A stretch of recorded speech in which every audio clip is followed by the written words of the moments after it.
Neo-colonialism is one of the most important concepts in understanding Africa's post-independence struggles. The term was coined by Kwame Nkrumah in his 1965 book, Neo-Colonialism, The Last Stage of Imperialism.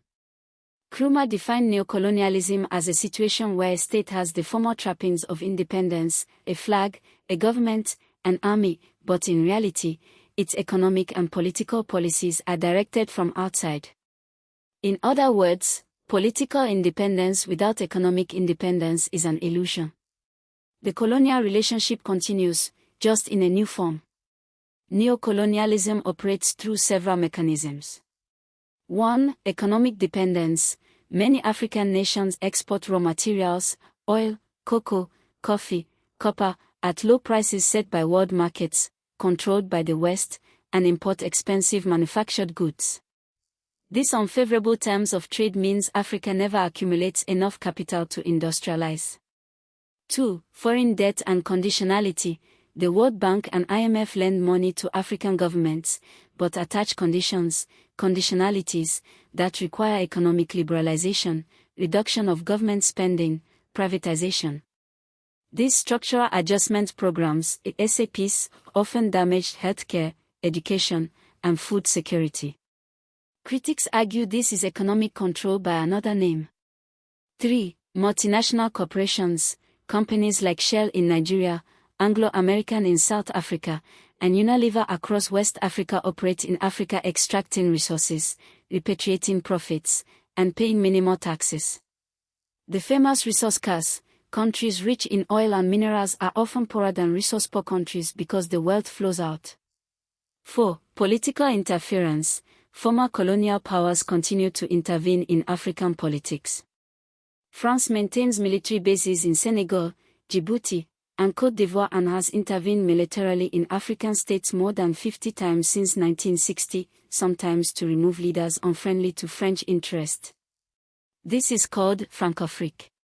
5. Cultural neocolonialism. Western media dominates global information. African children learn more about European history than African history. The continued use of European languages, English, French, Portuguese, as official languages in African states reflects cultural dependency. Nigeria is a perfect case study. Nigeria discovered oil in 1956, exports began 1958. By the 1970s, oil was 90% plus of foreign exchange earnings. But Shell and Chevron operated the oil fields, repatriating massive profits. Oil spills devastated the Niger Delta. A NEP 2011 report, Ogoniland may take 30 years to clean up. Oil revenue was controlled by a tiny Nigerian elite, ordinary Nigerians saw little benefit. Nigeria's non-oil economy was neglected, the Dutch disease phenomenon. Nigeria remains dependent on imported refined petroleum products despite being an oil producer. Struggles against this neo-colonial reality, Ken Saro-Wiwa and the Movement for the Survival of the Ogoni People, MOSOP, campaigned against Shell and were executed by a butcher in 1995, causing international outrage. African leaders and intellectuals have proposed various responses.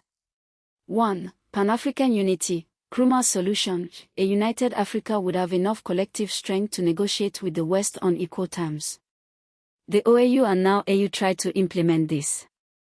2. South-South cooperation. Africa working with other developing regions, Latin America, Asia, rather than depending on the West. China's investment in Africa, controversial but significant, is partly a response to this. 3. Local industrialization. ECOWAS's ETLS aims to create regional industry. Nigeria's backward integration policies try to force oil companies to use local suppliers. 4. Resource nationalization. Some governments nationalized oil, mineral, or agricultural resources, e.g., Nigeria nationalizing 55 to 60% equity in oil companies in the 1970s, creating NNPC. Neo-colonialism equals political independence without real economic independence. Coined by Nkrumah, 1965.